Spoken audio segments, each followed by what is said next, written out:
Greatness. These words can be used for two people only. Cristiano Ronaldo and Lionel Messi, ladies and gentlemen. Only these two players can make someone make a whole ass video talking about them playing in an Arab Cup and a USA League Cup. And it's none other than one of them being Cristiano Ronaldo last night doing this in a quarter-final against... I don't know.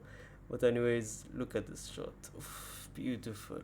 Age of 38 with his weak foot. And then going and celebrating, hitting the sun! And his nemesis from the other side of the world hitting this last minute free kick to equalize the game. And Messi's free kicks is definitely something else, man. And this is apparently the first goal he scored. Just like old times, huh, Messi? And Jordi Alba cutting in, giving him the ball, and one shot, one goal. One's carrying his team at the age of 38 and the other is carrying his team at the age of 36. It's like we're waiting for the next Ronaldo and Messi, but it's time to accept the fact that there will probably never be Ronaldo and Messi again. The next Ronaldo and Messi is literally the older versions of themselves. Differences and who you prefer aside, I think we can both agree that Cristiano Ronaldo and Lionel Messi are the two greatest athletes in sports history. Bigger than every baseball player, bigger than every tennis player, bigger than every basketball player. And if you disagree, you're either stupid or American. But even though they're performing, let's look at their opponents first of all. This is Messi's opponents, ladies and gentlemen. Look at this. It's 4-2, right? Scores a long goal. Amazing. It's 4-3 now. They had 2 penalties, ladies and gentlemen, and FC Dallas players, the American player. Who shoots like that? Who made you a professional? And you still sit there and say this is not rigged. Okay, I'm joking, relax. Messi's playing against those people and look at this. Ronaldo's teammates. One's lost and counting his own team players. It's like this is his first game in a football game. Do you know that there's 11 players? I don't think... Oh my god, this is the same player. Ronaldo's teammate, by the way. Taking a beautiful... Messi is playing against people who probably didn't even touch a football in their life and call it soccer. And Ronaldo plays with teammates that... What? And by the way, I did not show this. This is from last week's game against Orlando. They gave a penalty for this, ladies and gentlemen. Should I show you again? You won't see it again. Let's see it. Do you guys see any contact here? Just from this picture alone, do you see any contact? Because I do not see anything. Maybe I'm blind. They went to a whole ass VAR, checked this and said, nope, not a penalty. And after Ronaldo's goal, he hit the and look at Mane. And last night told a lot of stories. One of them that Haaland ghosted against Arsenal in the Community Shield, which we will be talking about. And Lionel Messi obviously carrying his team to the next round. So, Ballon d'Or has tweeted this. The 2010 ranking, Lionel Messi being first, Iniesta being second, and Xavi being third. You know, in this season, if I remember and use my brain right here, the World Cup happened, right? And who won the World Cup? Iniesta and Xavi. Spain, right? But who won the Ballon d'Or? Obviously, Lionel Messi won the Ballon d'Or. I mean, Xavi, Iniesta and Messi played in the same team, Barcelona.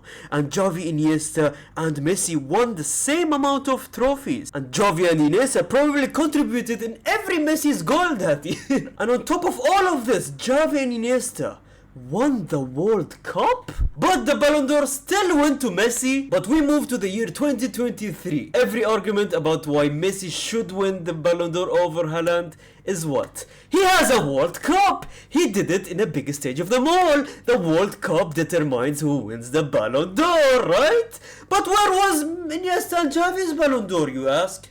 And now we move on to the Community Shield, Arsenal's biggest trophy since the last 10 years.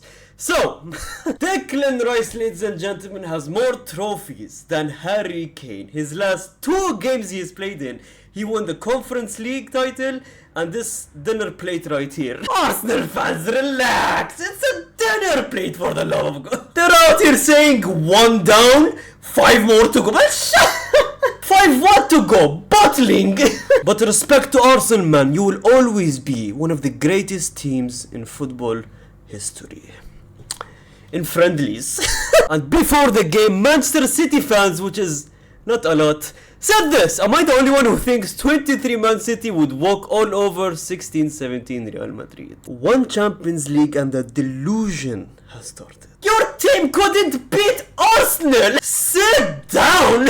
Every single Champions League game, Real Madrid destroyed their opponents. In that Real Madrid run, they beat Napoli 6-2. And then, next round, they went and beat Bayern Munich 6-3. And then in the semi-final, they beat Atletico Madrid 4-2. And in the final of the Champions League, they destroyed Juventus 4-1. This City team has beat a Bayern side with Opa Maguire in it, and then went on and beat a very weak Real Madrid side. And in the Champions League final, you got lucky, because Inter Milan walked all over you, but with the help of Lukaku himself, somehow you won that game. And you sit there and compare yourselves with a team that won the Champions League 3 times in a row, while you have existed for 60 plus years, and now you won a Champions League and pretending you have some history, man. Sit down! Speaking of Manchester City, they have bought a new player. His name is Guardiola, I believe, and...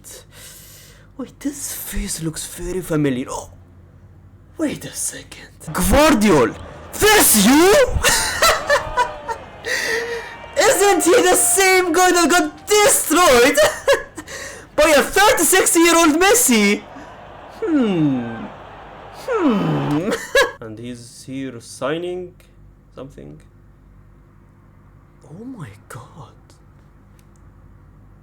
That's so beautiful. Like, how do people...